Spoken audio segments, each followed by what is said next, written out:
ఓపిక తినాలని కదా మాట్లాడేది. మీరు ఆవేశపడితే సమస్యకు పరిష్కారం దొరకదు. గెలుపు ఎంత ముఖ్యమో మీరు బాగుపడేది అంతకంటే ముఖ్యం. నేను నిన్ననే ప్రెస్ స్టేట్మెంట్ ఇచ్చిన, ఊరిగా పని చేయకుండా నువ్వు బాగుండవా ఎవరు చచ్చిపోతారా ఒక దండ పెంచావా అనేది కాదు. ఈ అందరూ బాగుండేదానికి పరిష్కారం తెచ్చనే రాజకీయం. 100 రోజుల్లో అభివృద్ధి అనేది చేసి చూపించాలి. 100 రోజులు ఓర్పు పెట్టండి. 10 రోజుల్లో మొదటి 10 రోజుల్లోనే తాగునీళ్ళ సమస్య ఏ పల్లెలో కూడా మాకు కడవెత్తుకొచ్చింది కండపిల్ల అనేది ఉండకూడదు. ఆ పదం పోవాలా.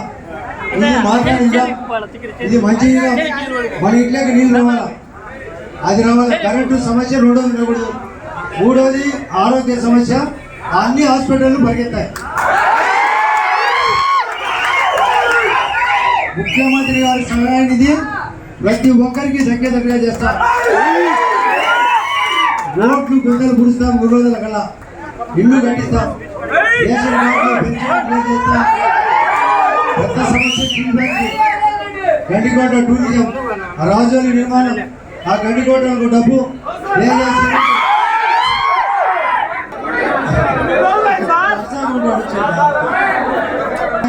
నేను ఇప్పుడు ప్రెస్ కూడా స్టేట్మెంట్ చెప్తా, సోషల్ మీడియాలో పెడతా, వినండి. కానీ ఇక్కడ వచ్చిన వాళ్ళకి అభిమానంగా మీరందరినీ వ్యక్తిగతంగా పలకరించలేదు. ఎక్కడో చెప్పండి సాధ్యం. నేను మళ్ళా ఢిల్లీకి, హైదరాబాద్కు, విజయవాడకు రమ్మంటాను, పోవాలా. మీరు పిక్చర్ 2 నేను చెప్పినా, అయ్యా నాకు మంత్రివర్గం అవకాశం రావాలంటే అందరి యొక్క తోడ్పాటు అవసరమని. అది ఉండేది అక్కడ, ఉండేది అక్కడ. కాబట్టి మీతో కనపడి అందరినీ పరామర్శ చేసి పోవాలన్న ఉద్దేశంతో మీటింగ్. నేను బీజేపీ పార్టీ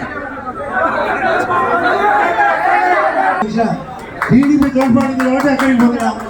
మా భూమేశ్ రెడ్డి కూడా నిన్న 5 స్థానాల్లో మెజార్టీ వచ్చినాయి. 2 శాఖలే తక్కువ వచ్చినాయి. 310,000 తప్ప అన్ని వచ్చినాయి. చిన్న ఓటుతో 3,000 వచ్చాయి. 12,000 ఓటు తక్కువ వేశారు. నేను భూమేశ్కి ఎక్కువ వేయనా, మీరు భూమేశ్కు తక్కువ వేశారు. అంటే నేను రివర్స్ చెప్పాడు. అప్పుడు భూమేశ్ తక్కువ పెట్టే అప్పుడు ఎక్కువ వేసింది. కాబట్టి అన్ని పరిస్థితులు వారి వల్ల నాయకులు చేయాలి. ఎట్లా చేయాలా?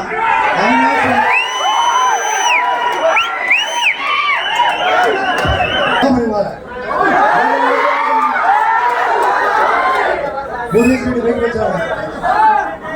మోసం చేశాడు అవినాష్ రెడ్డి. ఆ పరిస్థితి తేవాలంటే నాకు కొంచెం స్వేచ్ఛ కలిగండి. నీళ్ళు, కరెంటు, హాస్పిటల్ పరిగెత్తించా.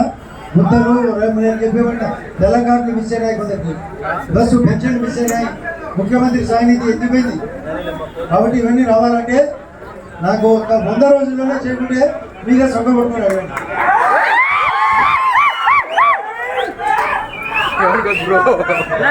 కాబట్టి ఓర్పు ఉండాలి కదా, మీకు ఓర్పు ఉండాలి కదా. పరిష్కారమా మన తెలుగు ప్రధానం.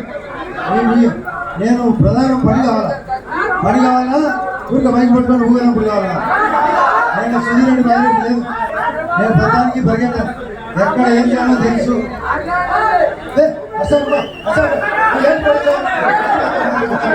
పరిష్కారం కావాలి. కాబట్టి మంచిదనం ఇక్కడ నుంచి అయిపోయింది. ఎవరో టీడీపీ ఆఫీస్, మళ్ళీ హాస్పిటల్, ఎవరో టీడీపీ ఆఫీస్ ఆసుపత్రికి పోతారు. హాస్పిటల్ జమ్మూడు టీడీపీ ఆఫీస్ దగ్గర హాస్పిటల్కి పోతాం. ఆసుపత్రి పరిగెత్తాలి. ఈరోజు వచ్చే మోసం ఇచ్చాడు సుధీరెడ్డి, అందరి కోపం ఇచ్చాడు. కాబట్టి మీకందరూ బాగుపడాలని నేను కొత్త ఆలోచనతో ప్రిపేర్ చేసిన.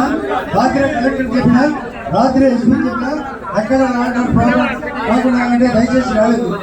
పటాకులు కాల్చేదొద్దు, పటాకులు వద్దు, ఏమొద్దు. పరిష్కారం కావాలి అందరికీ. దానివల్ల కాదు, అందరికీ పరిష్కారం కావాలి. కాబట్టి అందరూ హృదయపూర్వకంగా నన్ను గెలిపించారు, భూమేసి కూడా మెజార్టీ ఇచ్చారు. ఇంకా కొంత పెంచింటే వాడు కూడా గెలుచు. కాబట్టి అతన్ని కూడా మనం మేలు చేయాల్సిన అవసరం ఉంది. మా నాయకత్వం మీకు అందరికీ అవసరం ఉంది. ఈ జిల్లా కూడా బాగుపడాలా, ఈ రాష్ట్రం బాగుపడాలా, కేంద్రం నుంచి డబ్బులు తేవాలా. మీరు మాట్లాడకండి, మాట్లాడకండి. మాట అంత తొందరగా మా లెక్చర్గా పనిచేసిన మా ఇంట్లో కూడా మనుషులు పోగొట్టుకునే చాలా పెద్ద ఫ్యాక్షన్ అది వద్దనే చదువులు చేసినది. మీరందరూ నమ్మినారు.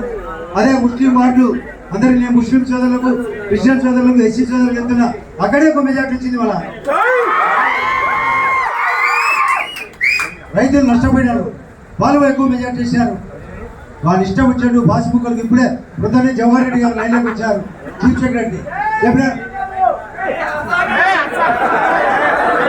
ఏది తెచ్చు, నువ్వు ఎందుకు ఉద్యోగస్తులకు జీతాలు ఇవ్వలేకపోయినావు, ఎందుకు కాంట్రాక్టర్కి బిల్లు ఇవ్వలేకపోయినావు, పాస్బుక్లకు మన ఫోటో పెడతా ఏం చేసామని అడిగా. ఆయన నాకు మిస్ చేసి కూడా నొప్పుకోలే, నీకోసం అడిగా. మన చీఫ్ సెక్రటరీ నేను చేసిన, నువ్వు తప్పు చేసామని అడిగినా. కాబట్టి నా మనసుతో మీరు గమనించండి. కాబట్టి మీకోసమే కదా నా పాస్బుక్ నాకేం నేను సీఎం ఫోటో తీసుకోను, నాకేం తెల్లకాడ అవసరంలే, నాకేం పెన్షన్ అవసరంలే. కానీ అవసరం మీకు చాలా మందికి, ప్రజలకు అవసరం, మంచితనానికి అవసరం, ఆసుపత్రి అవసరం మీకే. కాబట్టి ఎన్ని దృష్టిలో పెట్టుకుని పనిచేస్తా. నాకు అవకాశం అండి. మీకు అందరికీ హృదయపూర్వక నమస్కారం. ఓకే ఇచ్చాను కాదు, ఓకే ఇచ్చే పరిష్కారం కాదు, దండచ్చే కాదు. మామూలుగా నేను ఇప్పుడే చెప్పేసిన తెలుగులో దండ చనిపోయిన మనిషికైనా కదా, దేవుడు దేవుడికైనా కదా. నేను ఆ దేవుడిగా ఆ సర్టిఫికేట్